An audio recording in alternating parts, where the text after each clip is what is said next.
Hello, hello! This video will focus primarily on the reference angles, which builds off of an angle given in standard position. This lesson will be very important for what's going to come up in the future, where trig functions will play a part based off of finding the reference angle. So let's go ahead and get started. Now, a reference angle is defined as the positive acute angle, so an angle between 0 and 90 degrees, and it is made by the difference of the terminal side of an angle and the x-axis. We are not including or dealing with the y-axis. We are focusing primarily on the x-axis. So there are four parts to the reference angle. The first part is the first quadrant. If the angle given to you is in the first quadrant, the reference angle is literally equal to the angle itself. So if you are told that you have an angle of 45 degrees, the reference angle itself is also 45 degrees. If you have an angle in the second quadrant, then what you do is you take 180 degrees, because that's the x-axis closest to the standard angle, and you do 180 minus the angle given. So for example, if you are given an angle at 120 degrees, then you will take 180, subtract 120 from it, and you will have the answer of 60 degrees. So again, remember, we can check our answers because 60 degrees is between 0 and 90, which is a positive acute angle. So we carry apart the part in red right here. The third quadrant is the opposite. We are still using the 180 degree angle as our terminal side, the x-axis. But because the angle given to us is beyond 180, so now what we do is we take the angle given to us in the third quadrant, subtract 180 from it, and we have our reference angle. So you say, hey, we are given 210 degrees, subtract 180 from it, and you have 30 degrees, which again falls into the degree boundary of 0 and 90 degrees, a positive acute.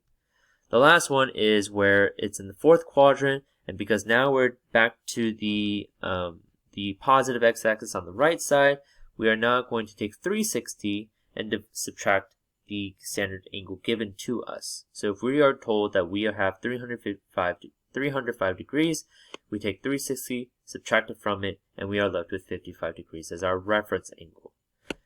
What we do with the reference angles we'll cover in the future topic, but right now we're going to focus on just how to find the reference angle. So let's do a couple examples together, and then you guys will try some on your own.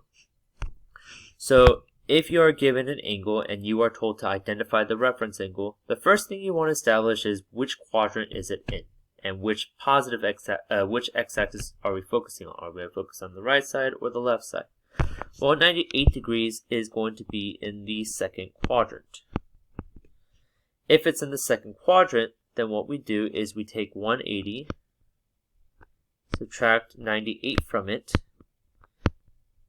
and whatever we get will be our final answer. So this will give us 82 degrees. And that is our final answer to this problem. 82 degrees is our reference angle. We can confirm that because it is a positive acute between 0 and 90. 13 degrees is our second example, and that's really straightforward because it's already in the first quadrant, which means that our reference angle is literally equal to the problem we are given. So therefore our answer is 13 degrees. And let me fix that up because it does not look as nice as I would hope. 13 degrees. Alright. Now, our third example is 300 degrees. That is in the fourth quadrant.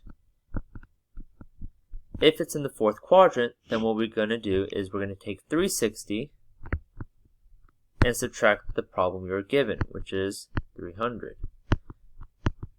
Well, 360 minus 300 is going to give us exactly 60 degrees, which falls between 0 and 90, so therefore we are good to go. Going on to the next problem, 259 degrees. That is in the third quadrant. So because it's in the third quadrant, then what we do now is we take the angle given to us, which is 259, and we subtract it. Let me fix that up. 259, and we subtract 180 from it.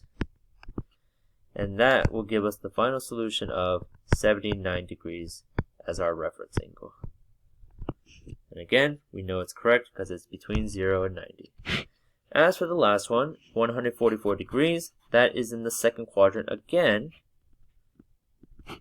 So because it's in the second quadrant, now we take 180, which is the x-axis that it's closest to, and we subtract 144 from it. And that leaves us with 36 degrees being our final answer to this problem. Because that is a positive acute, therefore that is correct. And there you go, ladies and gentlemen. In the future, we'll start dealing with angles beyond 360 degrees or less than 0. Because there will be problems where you will be given negative angles, but that will be a future video. So this is at the point where I would like you to practice on your own. So please take each angle given to you in this slide, pause the video when you're ready to go, and solve for the reference angle. When you're ready to zoom, resume it. So pause now, the last chance. And I'm hoping you are back and that you did this on your own. So here's the solution below the black dashed line. I did try to mix it up, but if you followed along and that you were able to use the formulas, you should see that the first one is pretty straightforward. After that, it's just a matter of identifying which quadrant it is and then what the reference angle is by using the formula with it.